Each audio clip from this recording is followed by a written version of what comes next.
content.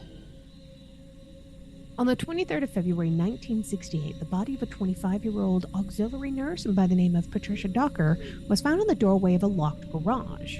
She was found there by a man who was on his way to work at Carmichael Place, which was in Battlefield, Glasgow, Scotland. Her body was found just yards from her own home there in Langside Place. She had evidence of extensive blunt force trauma to the face and head primarily, but it looked like she had been strangled to death with a strong ligature, more than likely a belt. Patricia's handbag, watch, and clothes were all missing from the scene. Her clothing was never found, although her handbag was later recovered from the river cart by an underwater search unit. Her watch was recovered from a pool of water close to the murder scene. Extensive door-to-door inquiries in the area produced a witness, and this witness later recalled hearing a woman scream, quote, "Leave me alone," end quote. Little hard evidence was discovered at the crime scene, though. Ambulance driver who retrieved the body did let the investigators know that she was a nurse who worked at a local hospital. Consequently, the victim was formally identified by her father the next day. Docker was a married mother of one child. She was estranged from her husband, though. The night of the murder, she informed her parents that she would spend the evening dancing at the Majestic Ballroom on Hope Street, although for unknown reasons, she had chosen to spend the majority of the time in the Barrowland Ballroom instead, probably because the Over 25s night, which the venue hosted each Thursday. When she failed to return home that evening, her parents assumed that she had spent the night with a friend. Police inquiries would only determine several days later that in the late evening, Patricia had left the Majestic Ballroom to attend the Barrowland. A postmortem autopsy was done by a guy by the name of Gilbert Forbes at the University of Glasgow Medical School, and he confirmed that the cause of death had actually indeed been strangulation, and that Docker's body had no evidence of sexual assault. He also confirmed that the stage of rigor mortis that her body had been in at the time indicated that she had died probably shortly after she had left the Barrowland Ball. Investigators guessed that the perpetrator had likely grabbed Patricia before repeatedly punching her and kicking her in the face as she twice screamed, "Leave me alone."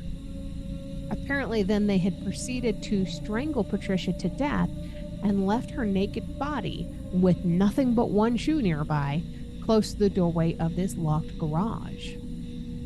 On Saturday, the 16th of August in 1969, a 31-year-old mother of three, her name was Jemima McDonald, also decided to spend the evening dancing at Barrowland Ballroom. Jemima was a regular attendee of the Barrowland. Her sister would take care of her children while she was gone. As midnight approached, apparently, Jemima was seen by several people in the company of a young, well-dressed, and well-spoken man who would have kind of a slim build. He was between 25 and 35 years old. He was about 6 foot to 6'2" in height, and he had short, dark brown hair with fair streaks in it. He spoke with something that's known as the Glaswegian accent. Occasionally, he did insert biblical quotations into the conversation, too.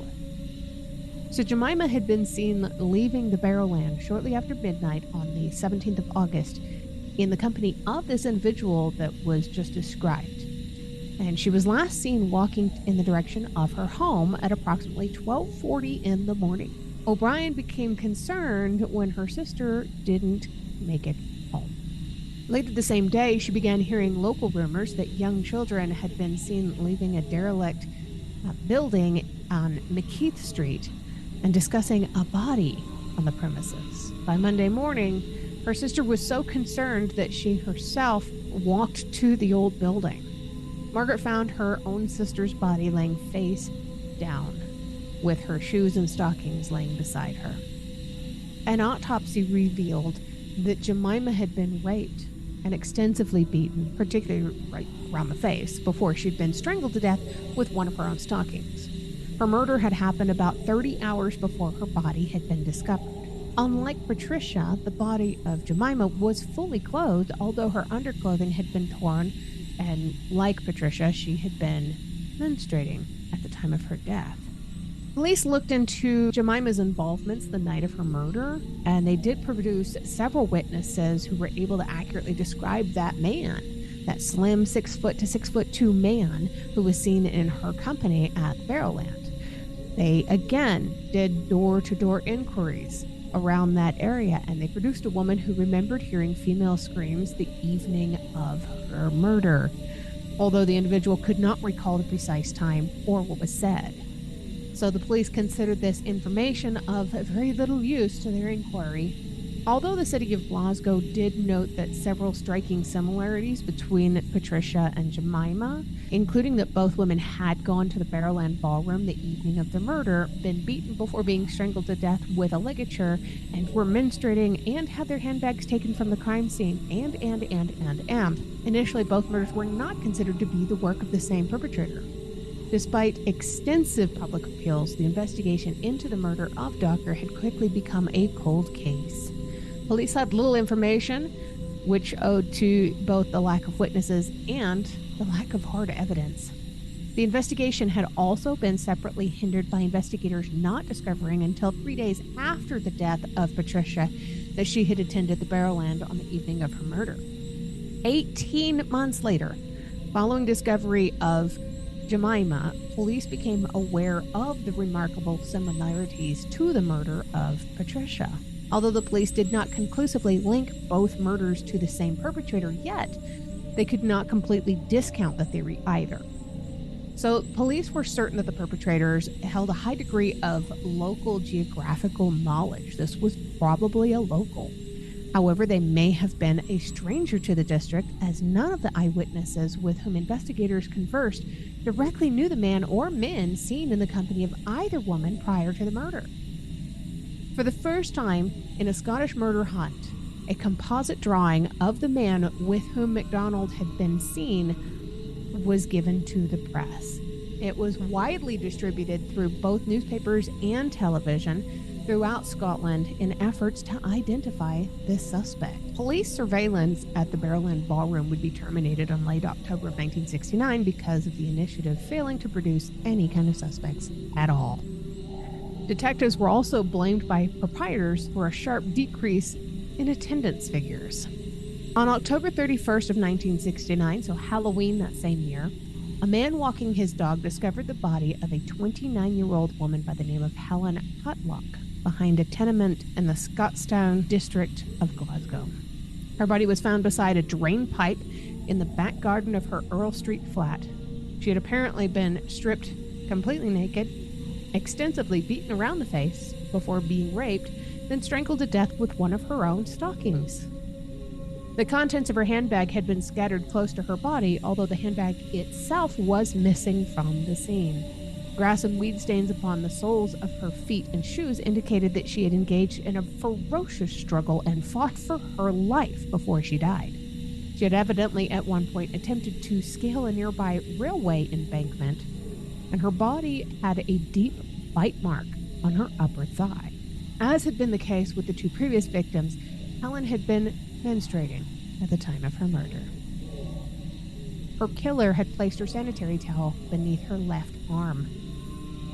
The evening prior to her murder, Helen and her sister Jean Langford had been to the Barrowland Ballroom, where they had become acquainted with two men, both named John.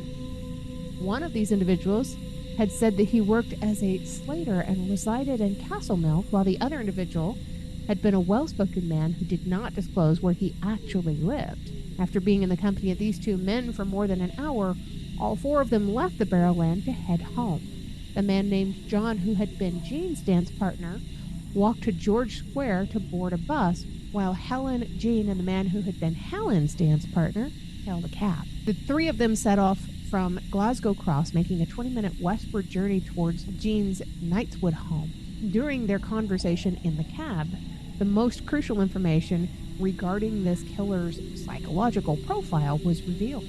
When they got to her home, Jean left the cab and left Helen and her dance partner still inside. The cab then continued on towards Helen's home in Stockton. Jean later informed the detectives that her sister's companion had been a teetotal individual who repeatedly quoted from the Old Testament stories of Moses during the time that she and her sister had conversed with him in the taxi. He had also referred to the Barrowland as an adulterous den of iniquity. Apparently, he made a really disparaging remark about married women visiting the Barrowland when the four of them were getting their coats towards the end of the evening. So Jean had exited the taxi at Kelso Street before seeing the vehicle turn towards Earl Street. That was the last time she ever saw her sister alive. The killer was described by Helen's sister Jean as being tall, slim, and well-dressed, a young man with reddish or fair hair, rounded neatly at the back, aged between 25 and 30, approximately 5 feet 10 inches in height. This guy had given his name as either John Templeton, John Simpleton, or John Emerson. Jean said that it became really clear to her as the three of them rode in the taxi that this man had considered her presence in the vehicle to be an inconvenience to him.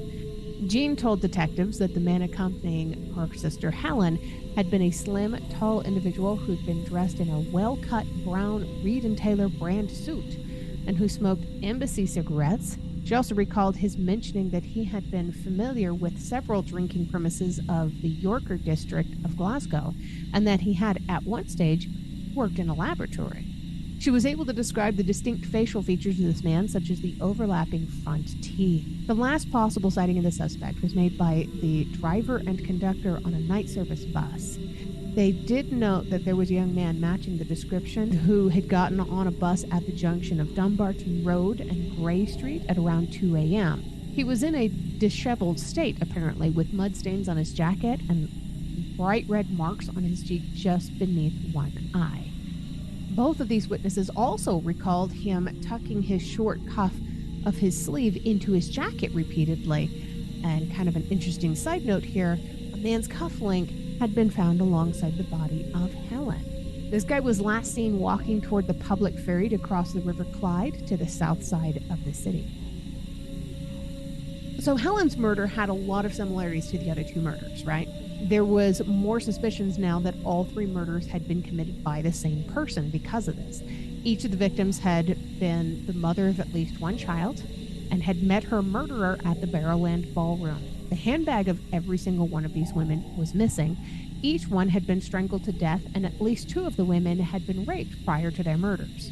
All three women had been escorted home by their killer and murdered within yards of their doorstep, and all three had been menstruating at the time of their death.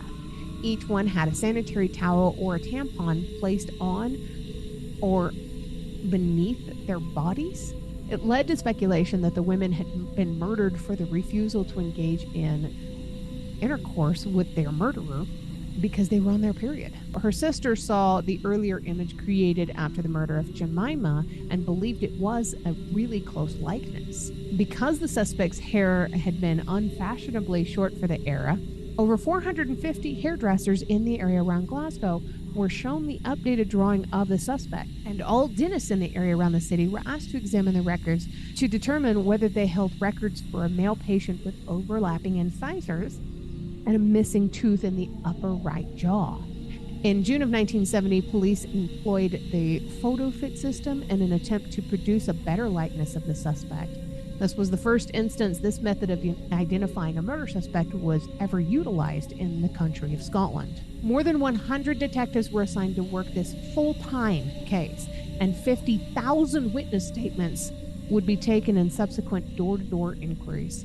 Ultimately, more than 5,000 potential suspects would be questioned in the first year of the inquiry alone, and Jean Langford would be required to attend over 300 identity parades. Although she was adamant none of the individuals required to participate in these identity parades had been the man that she had seen her sister with. The detectives frequented, of course, the Barrowland on Thursdays and Saturday nights, and the Over 25s event, where each victim was presumed to have met their killer. Despite this massive manhunt, no developments would arise in the investigation into the three murders that gradually became completely cold, with many officers assigned to the case believing that the perpetrator had either died, had been jailed, or had been arrested for an unrelated offense. There was also some speculation that some senior police officers actually knew who this guy was, but they'd been unable to prove that he'd committed the murders, or they were trying to cover up for him because he was somebody they worked with. Others said that he may have just simply moved away from Glasgow. Maybe he was done with his murders in that area.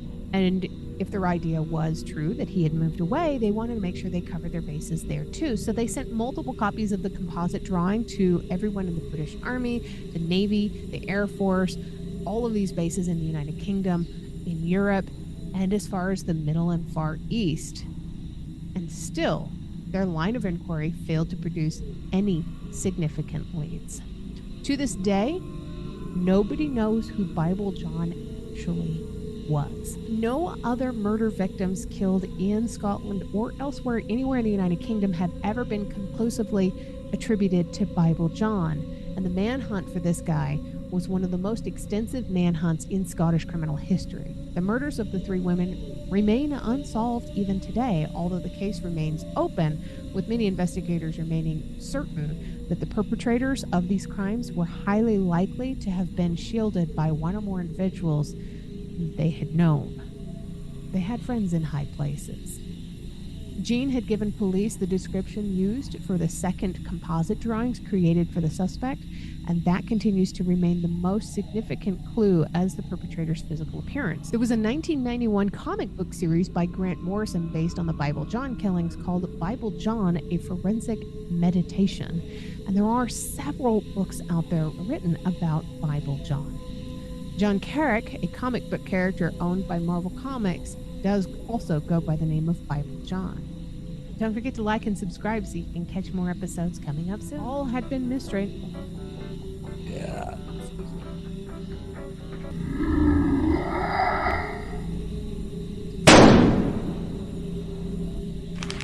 If you're a fan of dark history, don't forget to like and subscribe for more.